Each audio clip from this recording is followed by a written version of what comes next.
back at one of my favorite cathedrals in nature. That's the Conemaugh in the distance, and the Pennsylvania Canal in the foreground. We've had some torrential rains in the last week, and the Conemaugh is raging.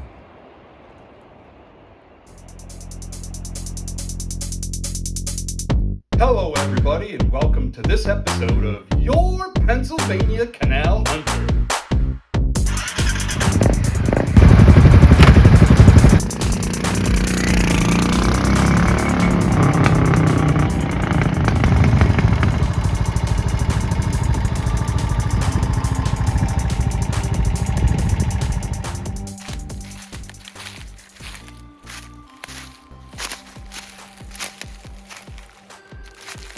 Down there is the Prism. There are some stone remnants I can see here. I'll go in for a closer look.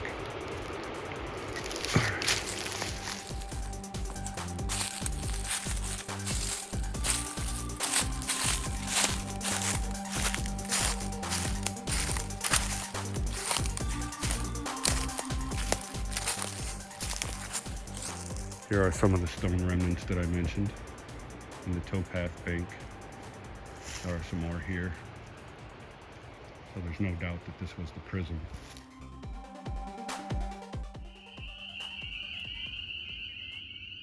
It's a privilege to have you join me for the third video in my Pennsylvania Canal Hunter series, featuring my original footage of nearly 200-year-old remnants, primarily along the so-called Western Division of Pennsylvania's main line. This Western Division is a 104-mile waterway from Johnstown to Pittsburgh.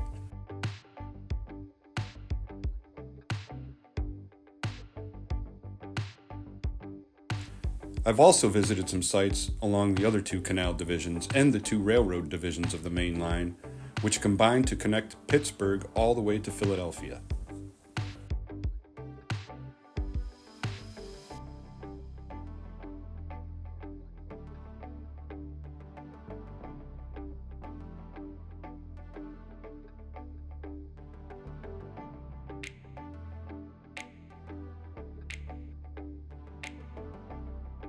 Although it's my third video, I'm calling it Episode 2 because the first video was an introduction, Episode 0, about me and how I stumbled into the 195-year-old traces of the past. That simply has to be some kind of drainage system from the canal, which is up above that rock. And it's still here in 2022. The water is actually still flowing. My second video, named Episode 1, introduced the towpath on which animals walked to tow canal boats. I featured remnants of the towpath banks, which separate the canal ditch from the river it follows. Some of those clips prominently showed the ditch itself, and that is where I'll pick up this episode in a minute. The ditch and banks were made of dirt and clay, so their remnants are only a shadow of what they once were. But some more durable structures have survived nicely, among which are stone culverts, the second main topic in this episode. These are elegant structures where the canal intersects with streams flowing down valley hillsides toward the river. In this illustration from the topography lesson in Episode 1, remember that the canal route followed rivers. So all the tributary streams intersected the path of the canal. That's looking across the Conemaugh River at 7:30 on a mid-April night. That's where the stream meets the river.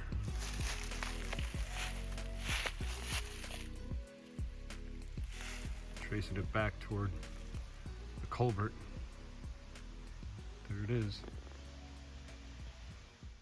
What were culverts doing at these intersections?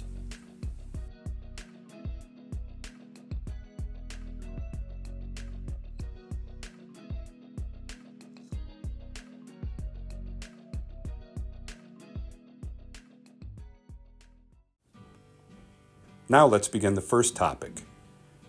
In this footage from Episode 1, I labeled the canal channel as the ditch, but the technical engineering term, which you'll see in literature about canals, is the prism.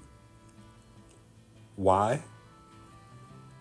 To answer that, here's another animation from the last episode. I showed this to help you understand the diagram, which is called a cross-section, like a slice through the earth, slicing across the canal and banks and river. In the diagram, notice that the canal channel has a flat bottom, but its walls are slanted, not vertically straight up and down. Therefore, the shape of its cross-section is not rectangular. It's another kind of four-sided quadrilateral. You've likely heard of a prism, a kind of glass or crystal that splits light into its rainbow spectrum. This one is called a triangular prism for obvious reasons. This type of geometric shape is also called a prism, technically a trapezoidal prism, because its face at the end is shaped like a trapezoid, but we'll just call it a prism.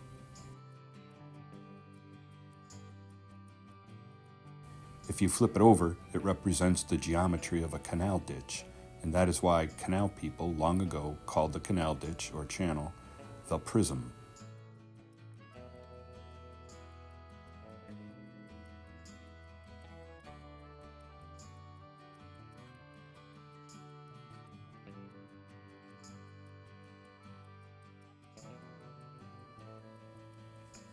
How deep was the prism? In my footage, it's hard to get a sense for how high the remnants of the prism banks are. Moreover, these 170-year-old remains are called remnants because they're just ghosts of their original size. In most places I've visited, the towpath mounds are only 2 or 3 feet high. And, of course, water in the prism could be no higher than the towpath.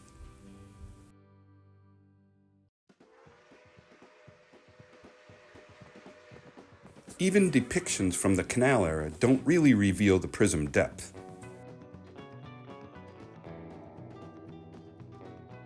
You might be able to tell that the bank is about 2 feet higher than the water level.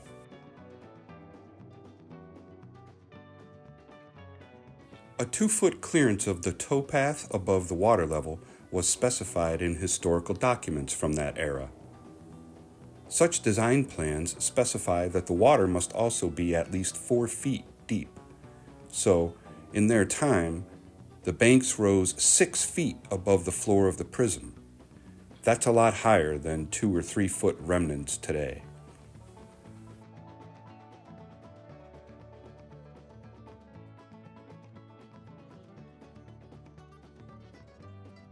Why have the banks worn down to these mounds half their original depth? I don't think it's as simple as just the banks wearing down. For more than a century and a half, the rains have washed some bank into the prism itself. That runoff builds up on the prism floor, so it's shallower now. Think about what else is built up in the prism. 160 seasons of fallen leaves and branches. Bamboo and a bunch of other bushes grow and die there every year, and then just sit there, layer on layer. So remnants are a combination of breaking down the bank and raising up the prism floor.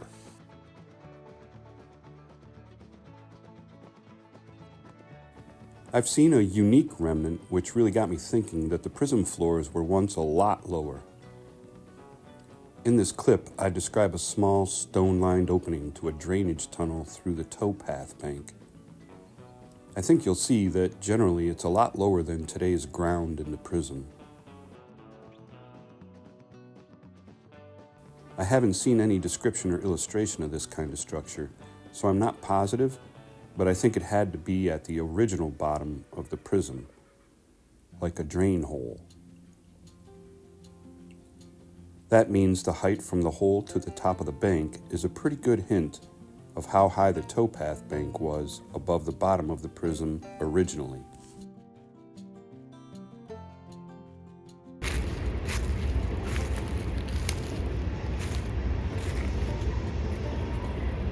Lovely view of the prism.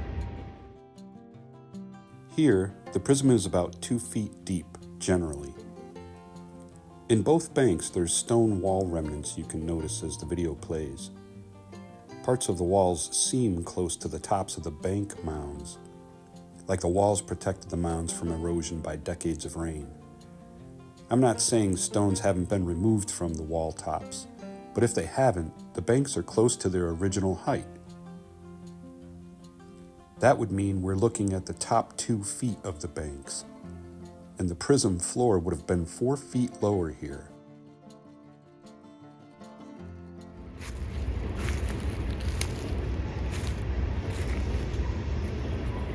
It's a lovely view of the prism. And in none of my prior visits here have I seen this, but the standing water that's in the prism is draining upstream this way, and in fact goes into this deep hole.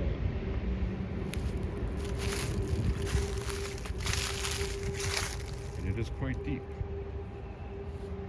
I'm sorry about the sun glare. Maybe from the side it won't be so bad. So that's the towpath with some residual stone wall here. And much deeper than that. Get it all in one frame. Is a hole with stone around it to define it. And that is draining water from the prism, some standing water from recent heavy rainfall.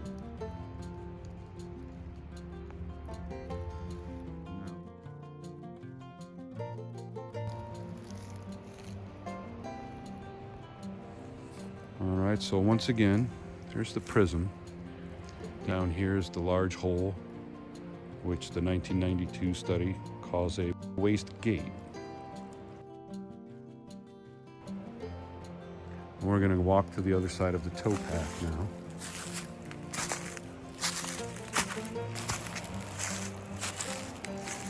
Here's a view down the towpath, and now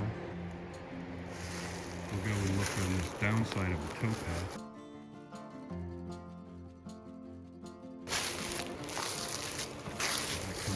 Side of it. Looks like it might be green the last time I was here.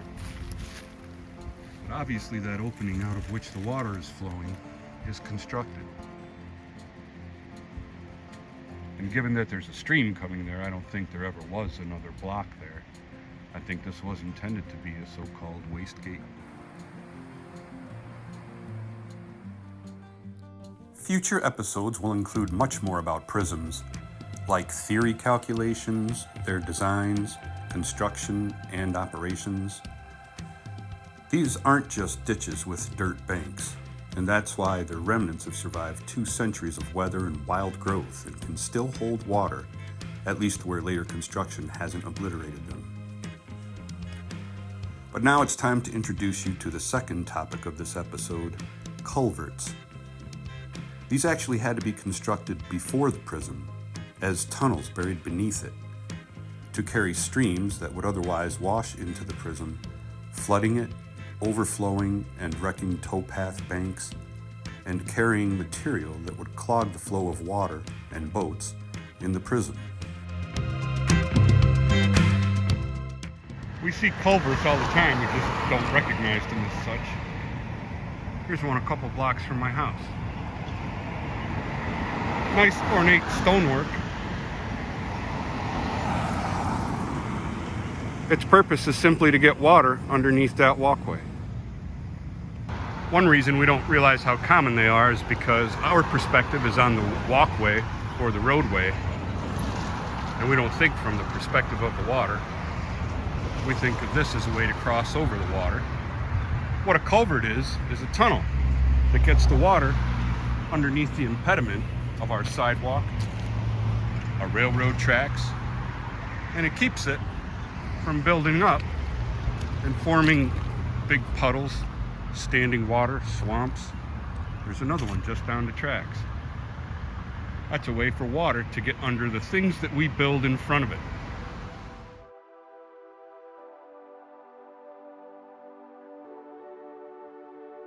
From my hometown of Oakmont, I'll take you 18 river miles up the Allegheny, just past an awesome small town named Freeport.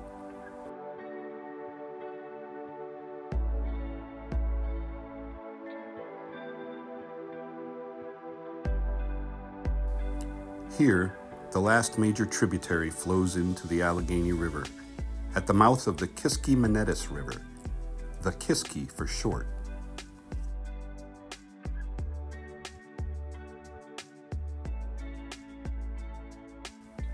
The canal crossed the river over an aqueduct just downstream of today's Allegheny Lock and Dam number 5. We're going to hunt along the canal route about a mile up the Kiski in search of a ravine visible by satellite, but I'm flying you there at an altitude that's level with the top of the valley carved by the river. That's right, your Pennsylvania Canal Hunter has a new hunting weapon. We're looking for a ravine in the valley hillside which carries a stream toward the river. The stream's path intersects the former canal's path. Like many such streams that flow into rivers below, it has no name. But when they're substantial, they're marked on hydrology maps of the U.S. Geological Survey. It makes my heart weep to say it, but the culvert here is the closest physical canal remnant to Pittsburgh. Every physical hint of the canal has been obliterated for a full 30 miles. Let's now land on the ground for a full look around.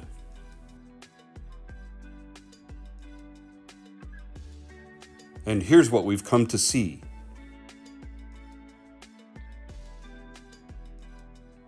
Notice that inside the square frame is a circular stone tunnel. That pipe-like structure is the original canal remnant.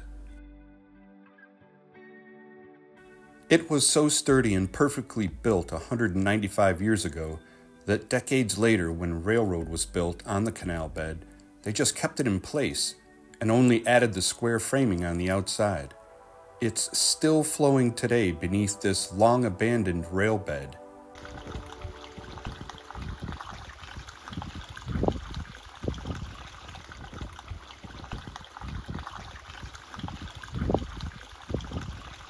I'm standing right above the culvert, and they've ripped up the railroad tracks.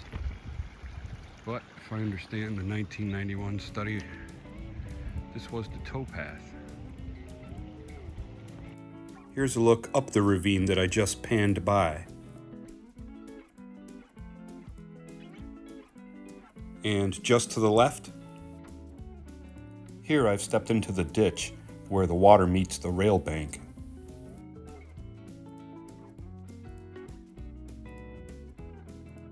But the stream flowing down that long ravine in the valley hillside doesn't pool here because It's the other side of that same culvert. If I can get there, low enough you can see daylight on the other side.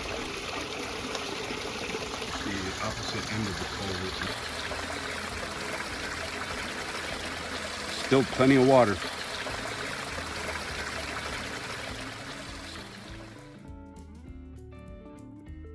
So, if I've explained this sufficiently, this gravel trail was once a railroad built on top of the canal. The canal would have been flooded or washed out by the stream flowing down the hillside, intersecting its path. To prevent that, the stream was directed under the canal through this stone pipe tunnel from one side to the other. This tunnel is called a culvert.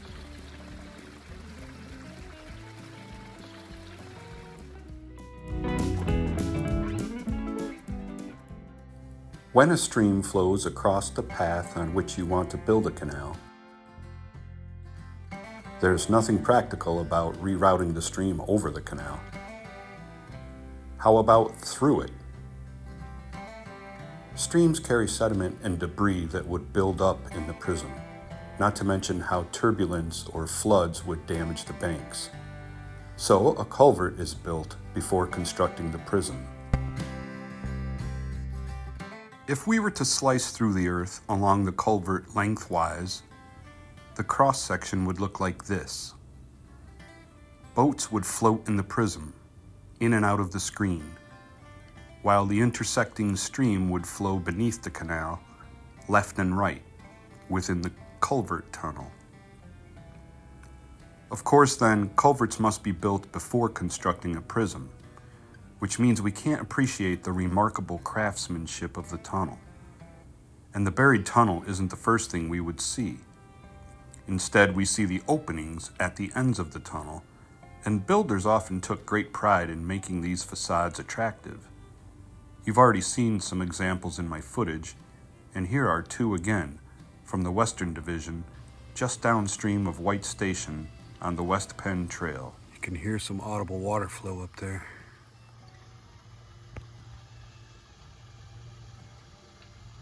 Just spectacular craftsmanship. Look at how tight these seams are in that arch. How perfectly circular that arch is. It's like it was built by modern machines. And that is the towpath right behind it.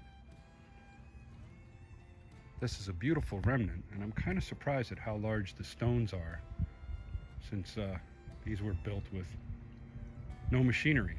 And look at how the arch is holding up. I'll go in for a closer look at that. It's unbelievable that that has stood for almost 200 years now.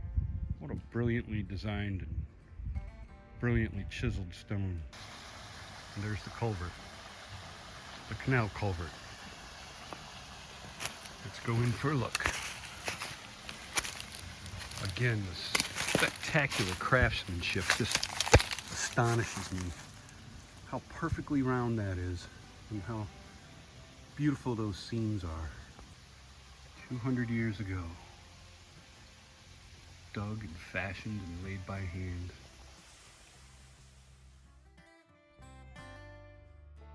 As I mentioned, if you're squatting at the opening of a culvert tunnel, it's damn near impossible to appreciate the ridiculous detail in constructing the tunnel itself. So here's an example from the UK, showing repairs on a culvert's caved-in tunnel after digging up the prism. You can read the story if you search for Restoration of the Cocklemore Culvert. And now, to end this episode on the Prism and Culverts, let's appreciate the remarkable interior of a buried culvert tunnel on the actual Pennsylvania Canal. I'm stupidly excited to show you an unexpected discovery I made as I rushed to beat nightfall hunting remnants on the canal's eastern division about 16 miles down the Susquehanna River from Harrisburg. I was hunting the Bainbridge Lock number 4 at Connoy Canal Park, and just downstream of the lock I discovered this gold mine.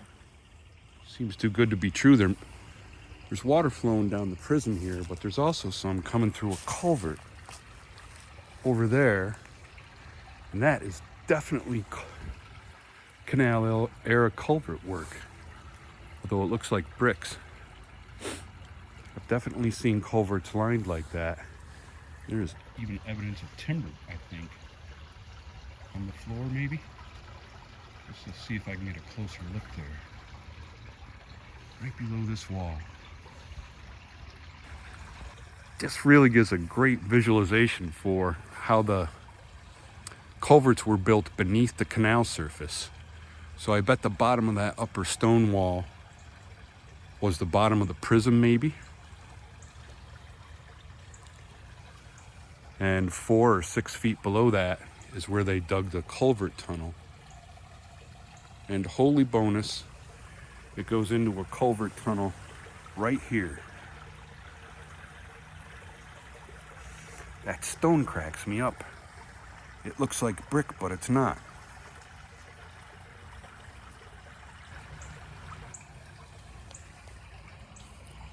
I wish it wasn't so dark out.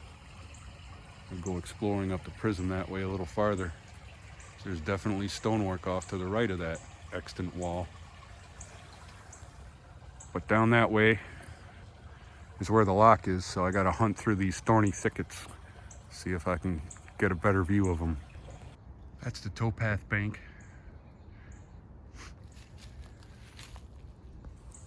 And this might be the deepest prism I've stood in out in the wild. Back there's that wicked cool culvert. It's not even 30 or 40 yards. It's where that culvert was. So I'm pretty sure I'm probably standing pretty close to where the bottom of the prism was.